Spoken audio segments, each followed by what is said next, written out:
Zjarri që shpërtheu brenda, krejt banorët i nxorri me urgjencë jashtë. Veç në brendit e objektit që po digjej në rrugën Isa Kastrati në Prishtinë, zjarrfiksit po mundoheshin me do e mos të shuajnat.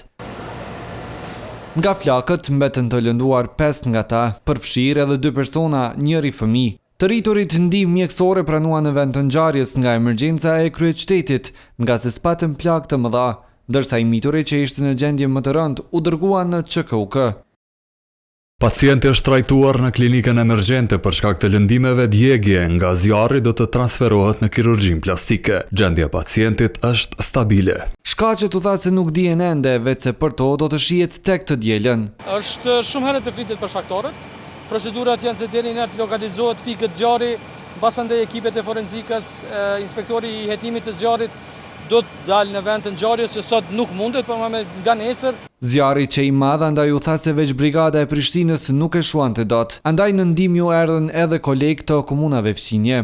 Në kanë marrë ndihmë edhe zjarrfiksat e komunës së Lipjanit, e gjithashtu edhe këtu prezent i kemi edhe 2 ekipe të ujësillësit rajonal Prishtina, të cilët na kanë ardhur në ndihmë me furnizim me ujë për me mujt me shu krejt të zjarrit. Kjo nuk është hera e parë që e njëjta ndërtesë përfshihet nga zjarri, nga se njëjtë pati ndodhur edhe në korrekt të vitit të kaluar.